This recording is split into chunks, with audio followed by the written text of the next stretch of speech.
Hola jóvenes, buenos días. Estamos con el inicio del periodo 3, el último periodo de este semestre. Vamos a ver este tema que se llama ley de Ohm y corriente eléctrica. Bien. En la corriente eléctrica que nosotros utilizamos en casa, que le llaman la luz, existen tres parámetros importantes que se relacionan entre ellos, interactúan entre ellos. Vamos a ver cada uno de ellos, uno por uno. Uno es el voltaje, que es la diferencia, así se define como la diferencia en el potencial de carga.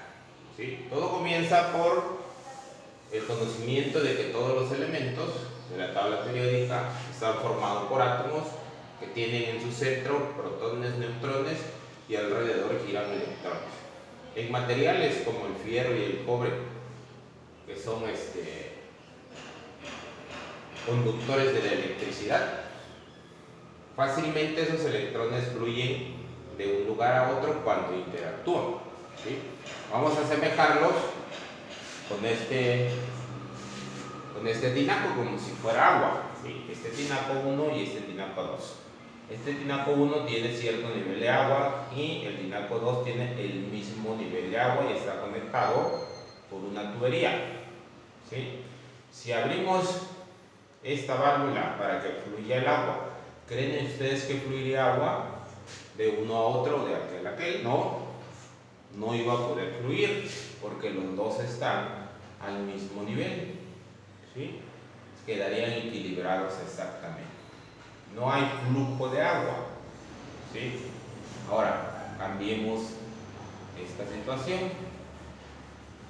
Supongamos que el tinaco 1 tiene ese nivel y el tinaco 2 tiene este nivel. ¿Sí? Casi no tiene agua. Si abrimos la válvula, entonces sí va a fluir agua a través de este tinaco 1 al tinaco 2 hasta que llegue al equilibrio. ¿Sí? ¿Qué fue necesario para que hubiera flujo de agua? Fue necesario que existiera una altura de diferencia. Solo habiendo diferencia en el nivel puede fluir el agua. Ahora, esto se asemeja mucho con estos electrones. Saben que los electrones son negativos. Si fueran electrones, solo si hubiera una diferencia en el potencial, aquí tiene un potencial grande y aquí tiene un potencial pequeño, solo si hubiera una diferencia en el potencial podría fluir esa carga de electrones a través de él. ¿Sí? Por eso al voltaje también se le conoce como diferencia de potencial.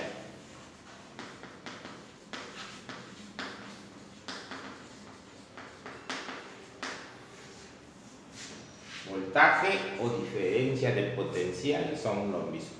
Después también le llaman, más adelante lo conoceremos como fuerza electromotriz, cuando ese potencial se genera por una fuerza. Esta es la explicación del voltaje, que es el flujo de electrones de un material a otro. ¿Sí? Debe existir una diferencia entre el contenido de carga, esto se llama carga eléctrica, para que haya un voltaje o diferencia de potencial.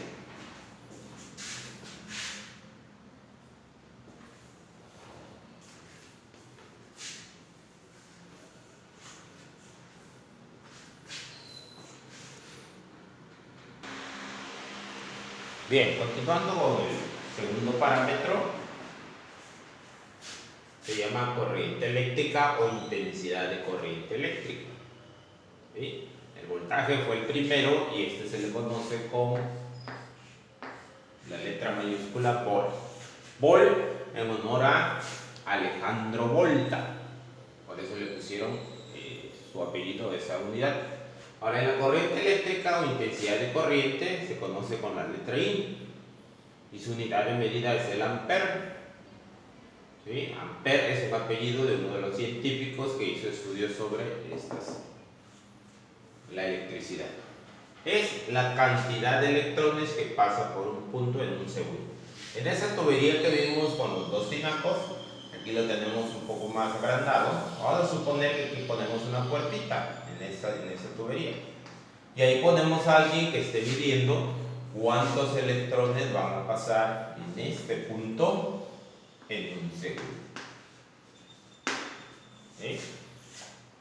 Esa medida de este señor, que va a ser este señor de estar contando los electrones, cuántos pasan por ese punto en un segundo, es lo que le llaman corriente eléctrica. Cantidad de electrones que pasa por un punto en un segundo. Se llamaba André Marie Ampère, el científico al cual le pusieron su apellido a esta unidad de eléctrica, intensidad de corriente eléctrica y su unidad es el ampere, ampere o ampere. Esa es la corriente eléctrica. Y la tercera se llama resistencia eléctrica. Esa es la tercera, la resistencia. Ahora, esto lo podemos explicar como, o se define como, la oposición al flujo de esta carga que está pasando aquí. ¿Sí? Bien. Vamos a ejemplificarlo así. No es lo mismo esta tubería que una tubería más ancha. Si el portón es más grande, aquí van a pasar al mismo tiempo muchos electrones más. La tubería es más grande y aquí la tubería es más pequeña. ¿Sí? Entre más pequeña sea la tubería, menos electrones pasarán por ese punto.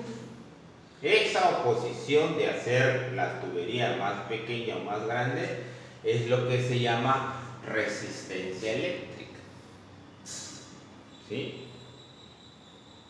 Y esa resistencia eléctrica se le conoce con la letra R y su unidad es el ohm, que es una letra omega, por George Simon Ohm, otro científico que hizo trabajos de y que lanzó su ley que define la interacción que hay en estas tres. Ahorita lo vamos a ver. Voltaje, corriente y resistencia. Esta es la resistencia.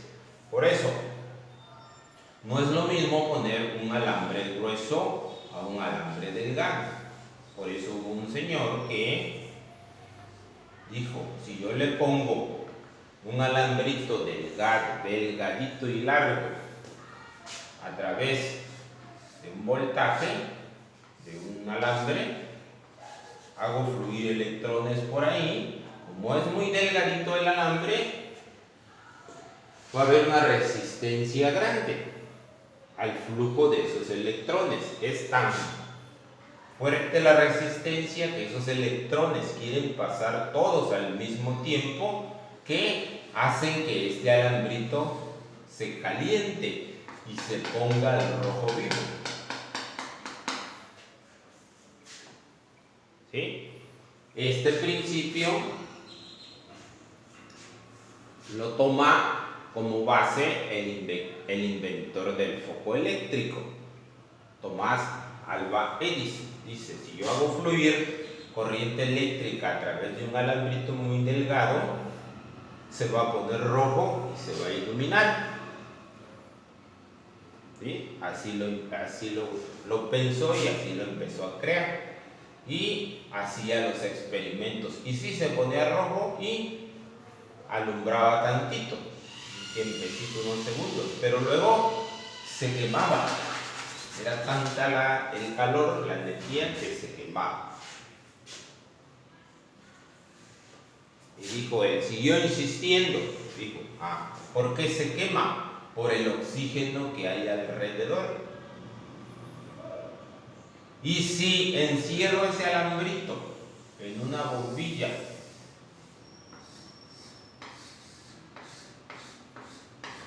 y le quito el aire, pues voy a hacer que al eliminar el aire, ese alambrito se ponga rojo y ya no se queme. Y es así como él inventó el foco incandescente. Se llama lámpara incandescente porque el alambrito se lleva, con tantos electrones fluyendo ahí, se lleva hasta la incandescencia. Por eso se llama lámpara incandescente. Lo inventó Tomás Alva Edison, basándose en estos principios, ¿sí? Y la ley de Ohm es el estudio que se hace de cómo interactúa el voltaje, la corriente y la resistencia cuando fluyen en uno de estos aparatitos. Es lo que vamos a ver ahorita.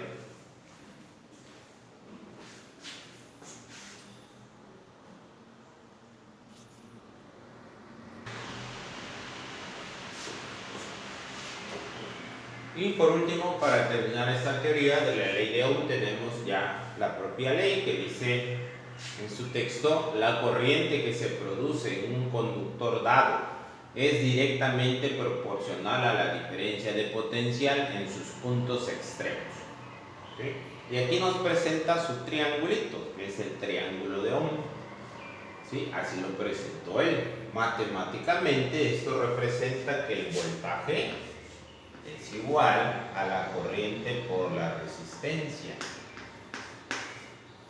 La corriente es igual al voltaje sobre la resistencia.